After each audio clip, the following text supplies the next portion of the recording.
because every time you sing a Wagner role, you have to go in and tell a story. Also, I know that's the case with any opera, but especially with Wagner, I think it's so important that you know what you're singing, that you interpret, that you tell a story every time you go on stage.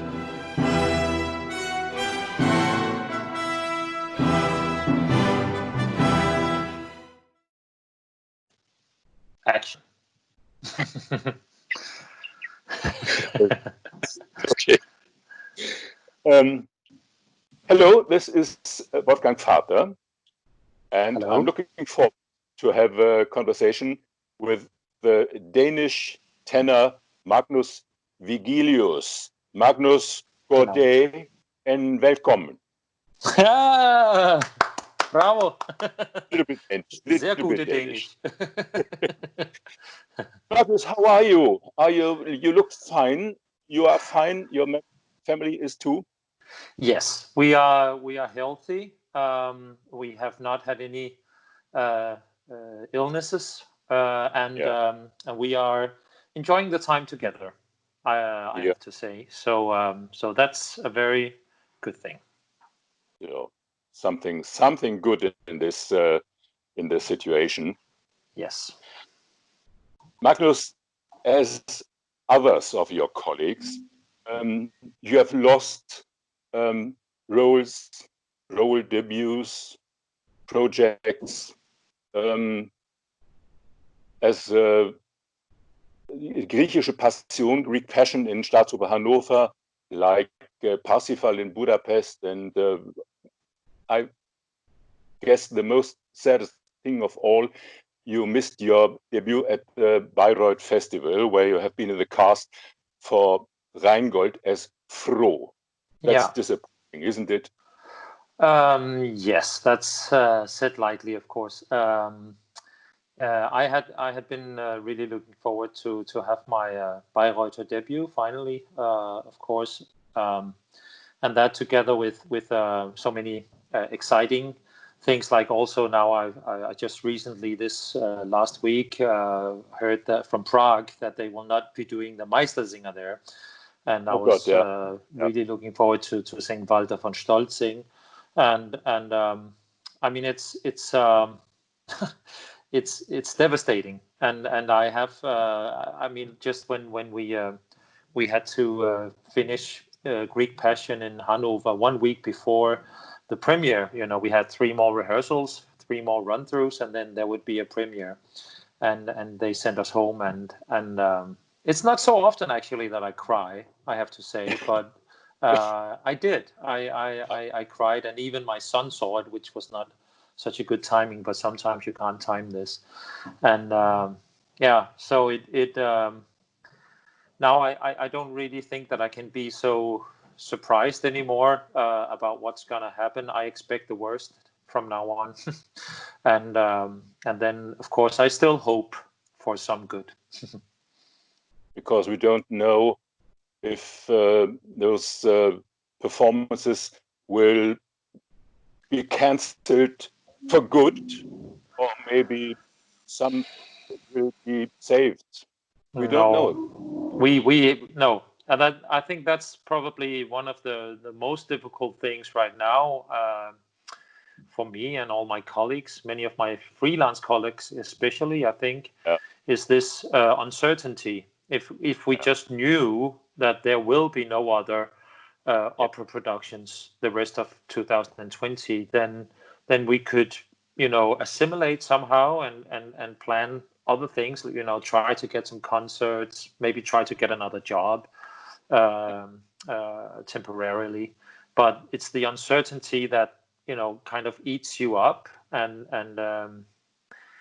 it's not good times for us. I think it's you have to be a very positive person to not get a little bit depressed.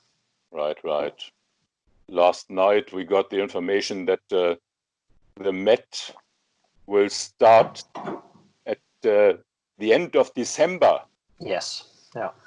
Yeah, I read that. Incredible. Yeah. Magnus, let's talk about something else.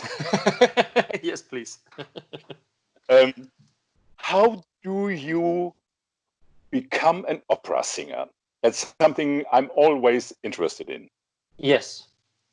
How do one become an opera singer, or how did I become an opera singer? You. Yeah. Yes. Well, it's not something that I grew up with. I didn't hear classical music so much in my home. I come from a very religious family, so we did do some singing, but it was more hymns, psalms and hymns.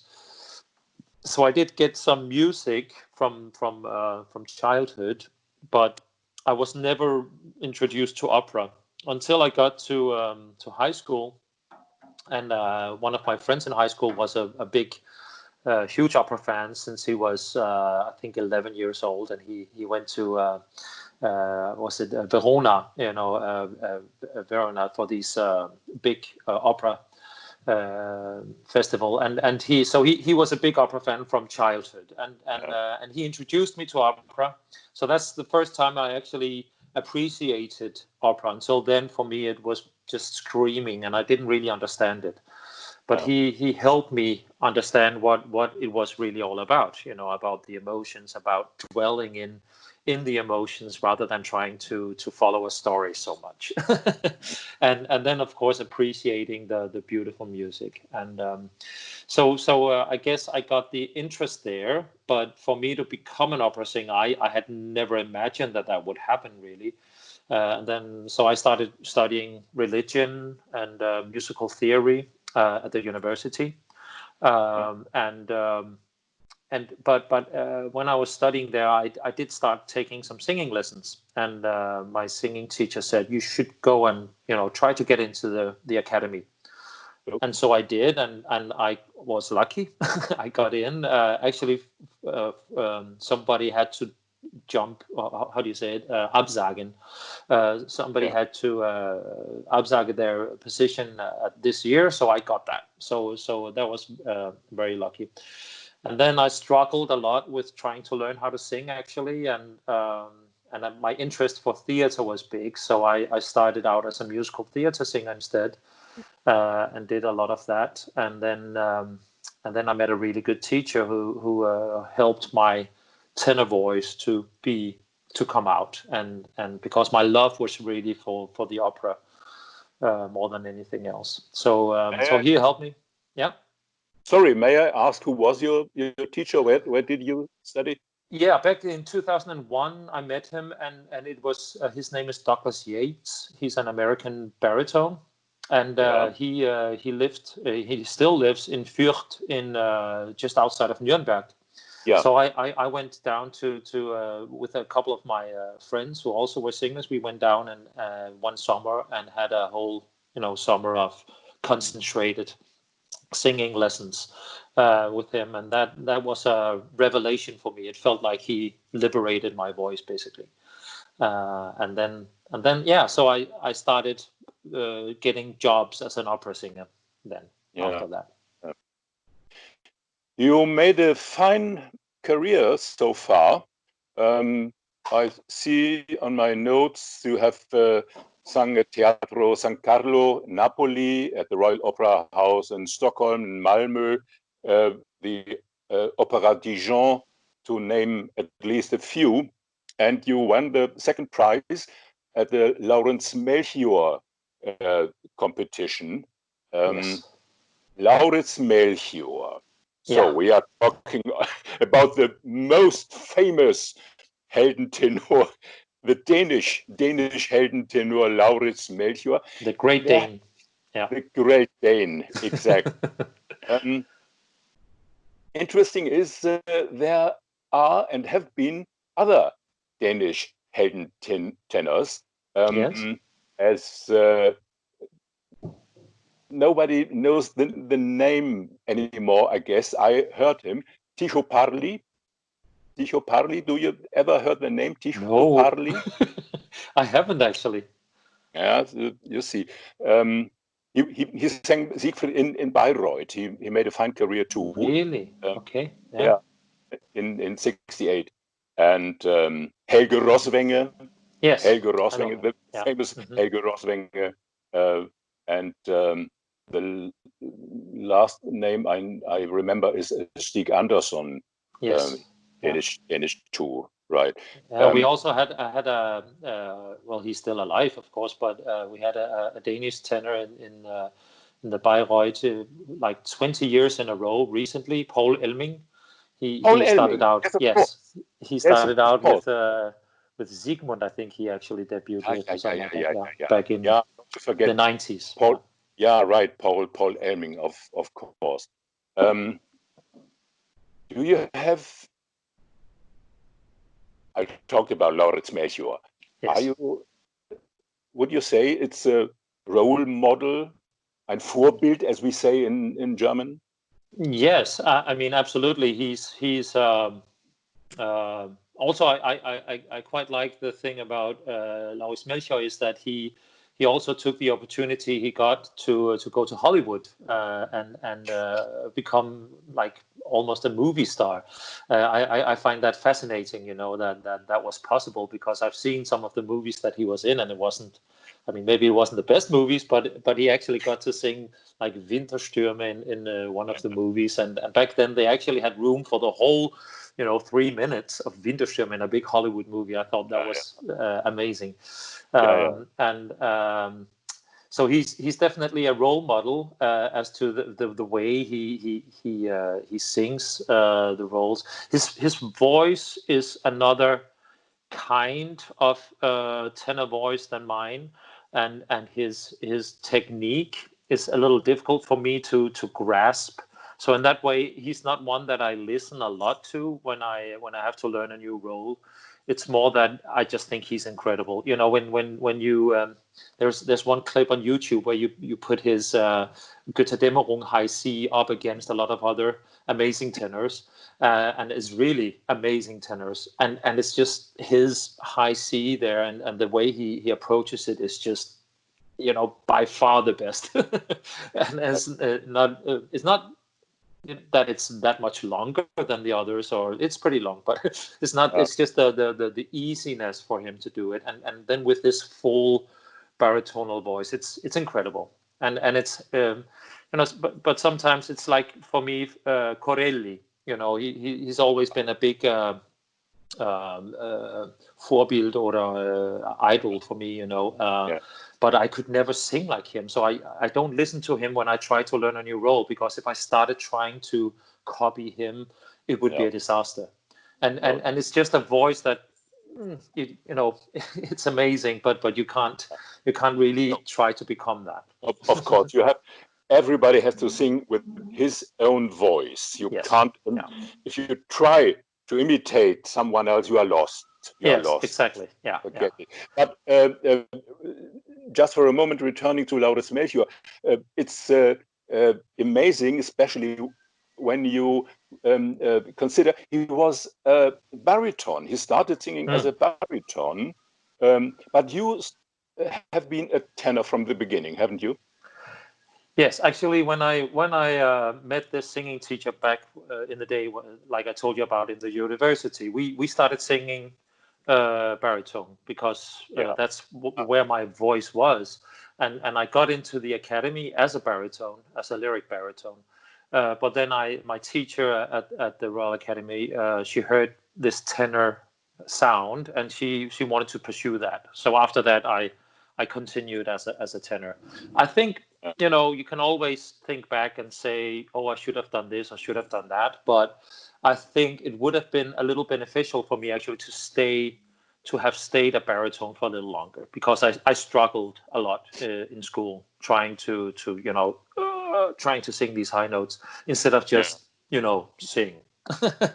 and I think I have this by nature, I have this voice that is between baritone and tenor, you know, a tenny bear, like they call it sometimes, because I do have quite a lot of warmth, but I definitely also have a ring in the voice, and so it's also, I think, for anyone starting to learn how to sing classical music, especially classical singing, I would suggest that they do not focus so much on trying to sing high notes, especially for the men. To try just learn to sing in the middle voice, get comfortable there, because then you can start exploring the height.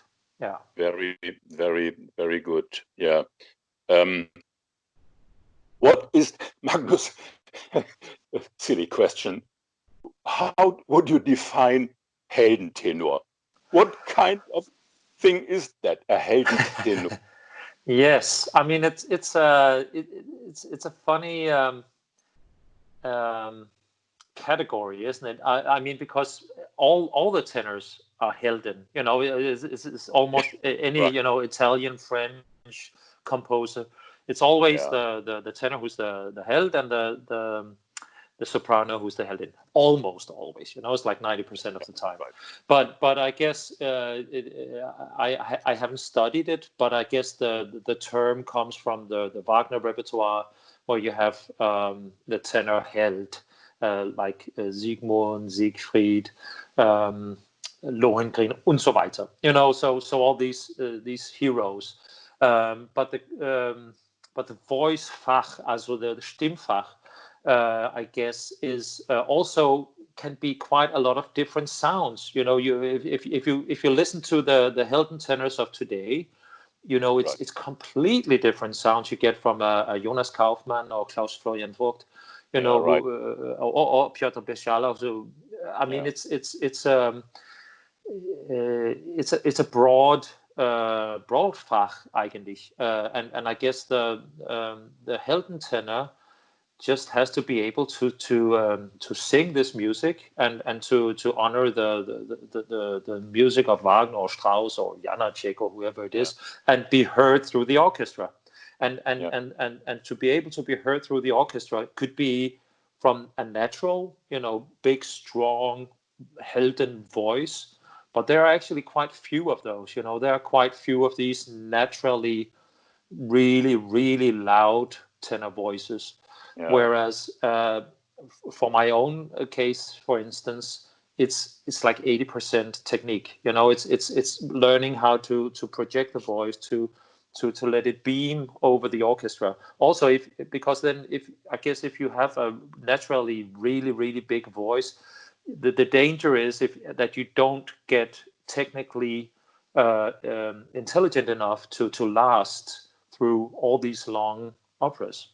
Yeah. So it's actually for me, I think it's a really interesting. Sorry, serious talking with me now. I don't know why, but I think it's an interesting Fach, and for myself, I would call myself a Jugendlicher Heldentenor, and that's not because I'm so young anymore, unfortunately, but more because I think my sound is still quite lyric and young, and maybe that'll change with age. Who knows? Yeah, you need different voices to be a Heldentenor. The Lohengrin is a more lyric. It's a passagial role, and the Siegmund needs the breite Mittellage, like a baritone. Mm-hmm. Yeah. What have been your experiences? You sang your first Lohengrin in Prague last year, right? Yes. What's your experience with that role? The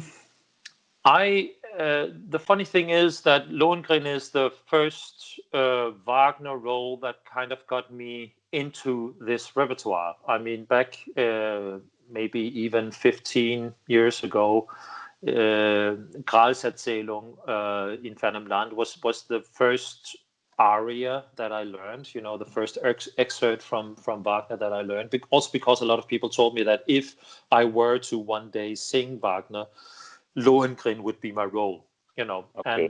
And that is, I guess, because of the sound of my voice, which is, quite bright and strahlend, more than dark,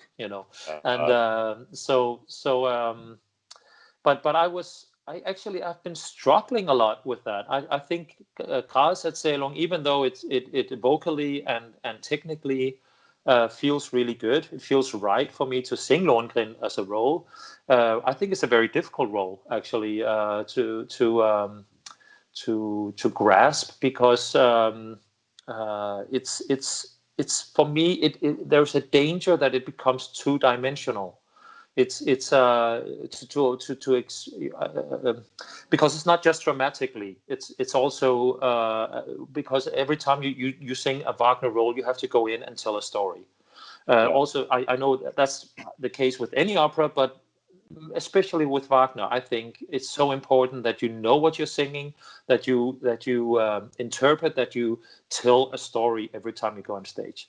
And with Lohengrin, I just find it very difficult with this, pure figure, and he becomes a little bit boring in my eyes. So you really have to find the love, the passion in Lohengrin. And he shows some passion, but it's more like a holy passion sometimes, And so for me, it was much easier to go to Siegmund, for example, that I've sung a lot. And I did not think that I would be singing Siegmund so much because, as you say, you expect a more baritonal sound. You expect a more, because that's been the tradition lately, that it has to be almost just a baritone singing that role. But the music is amazing. I just, the first act of Valkyrie for me is some of the best, not just opera ever written, but also the best drama ever written. I think that this Kammerspiel zwischen Hunding, Sieglinde und Siegmund is just amazing. Couldn't agree more. Pardon? Couldn't agree more.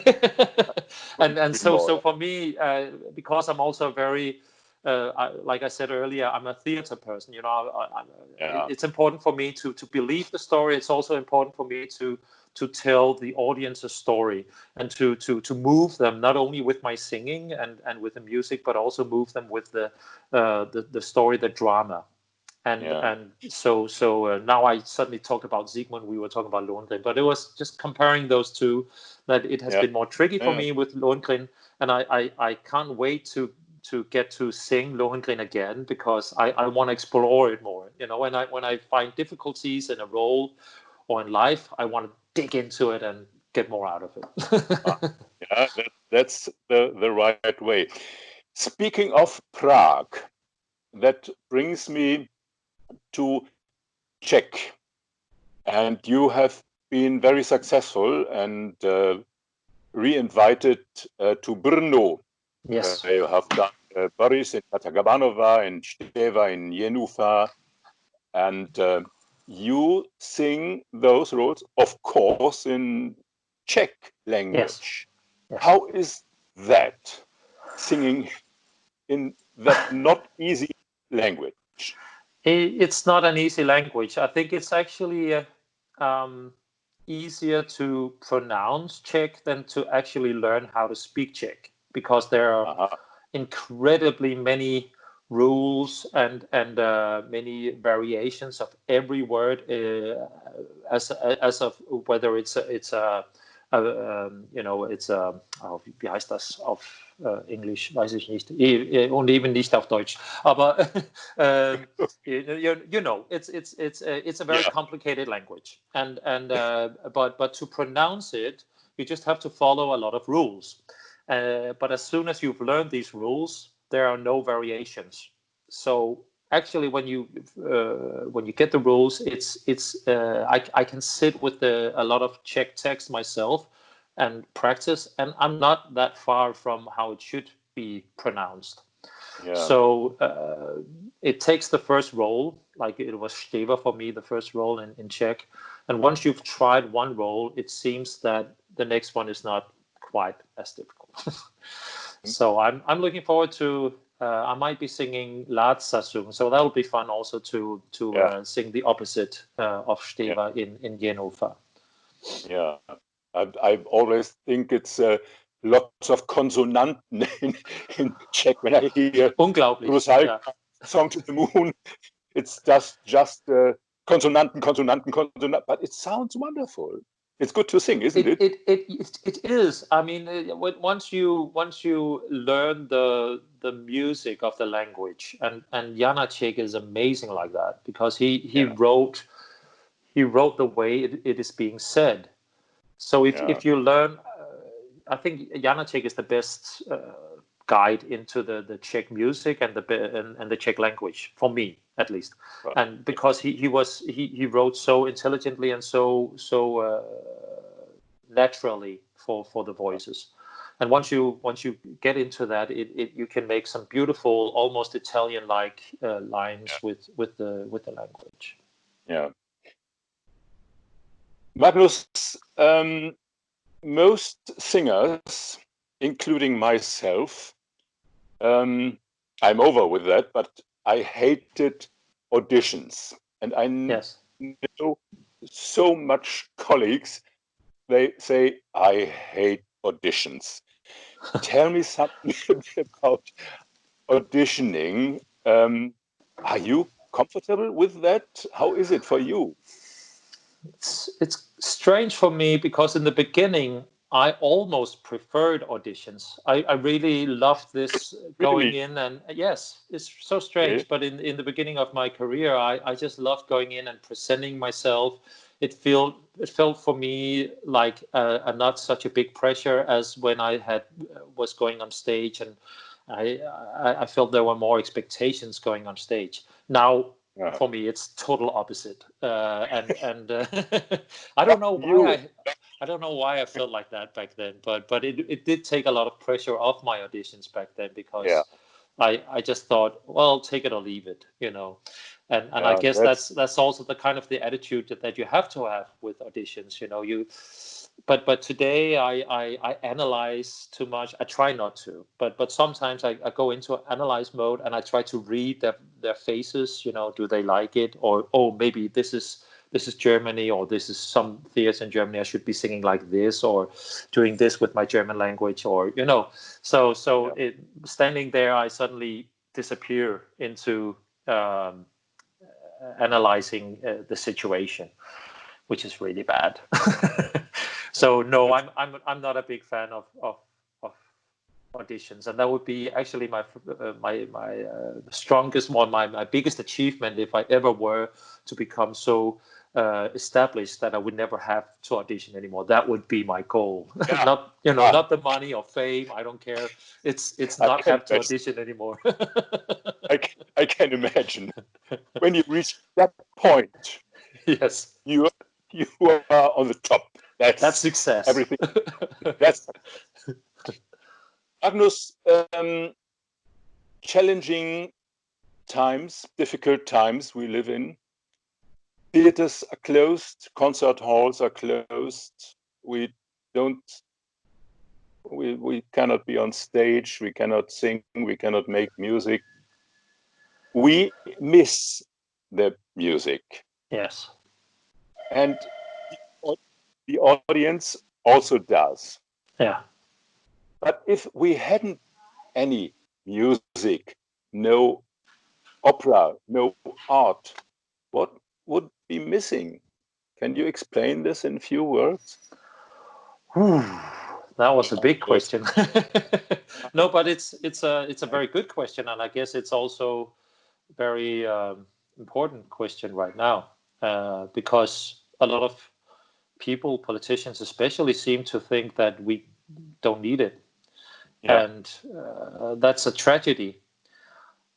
There is one part of it, which is the financial part of it, because a lot of people have tried in these days to prove how important theater, opera, and so forth are even for the economy, because it creates economy. You know, it creates income for a lot of people, not just the people on stage, but around, and traffic, and people, hotels, restaurants, and so forth. That's one part of it, and I think that's, of course, it's important, but for me, that's not the main issue here. I think the most important thing is that with opera, if we think especially about opera now, for me, it is the I'm trying not to sound too elite here, because I'd like to call it like an Überkunst, and that sounds so that it's difficult to understand. But it's not that what I mean. I think that it's when opera works, you get the music, you get the story, you get the beauty when you watch it, and you get an emotional, a physical experience when you sit there and you get the singers' voices right in your face. And this whole incredible art form would be, I don't know, I can't imagine a world without it. For me, it has opened not just an interesting theater world for me. It has opened my life. I mean, it has made me understand a lot of things about my life in general, and especially about emotions, about conflicts, about even about politics sometimes. Because there have been some incredible composers and librettists who have written amazing stories about the fundamental things in life, but also about incredible political conflicts that they have portrayed in these operas. I think you can't compare it with movies. You can't compare it with putting a CD on. You have to sit there in the theater and experience this live experience of the music, of the drama, of the scenography. And I know it even from just people who I meet, my audiences, when they talk about opera, they have the same experience, and they're not opera singers, they're maybe engineers or whatever, and it inspires them. It inspires them to want to move on in their lives with maybe if they have an emotional conflict at home, or it can move them to make decisions to even create something else that has nothing to do with music. So, and that's what art does, not just opera. I forgot who said it. Someone called opera das Kraftwerk der Gefühle, the power plant of emotions. Yes. And that's exactly what it is, isn't it? Yeah. Right. I agree. Yeah. Magnus, time is over. Sorry to say. That was a fine conversation. I hope it made sense. I felt like I was drifting off a bit there, but I hope it made sense. No. That was a very fine conversation. Thank you so much. And Thank you. Say mange tak. Selv tak. And Bravo. I wish you all the best, and hopefully on stage very soon. I hope so. Shouldn't we forget to say your debut as Siegfried is already in sight, 2022, right? Yes, we hope. We hope. I wish you all the best to you and your family. Stay Thank you healthy. So much. And the same. All my best wishes, and I hope to see you as Siegfried on stage, and maybe other things too. I hope so too. Take care. Bye. Namaste. Take care. Okay.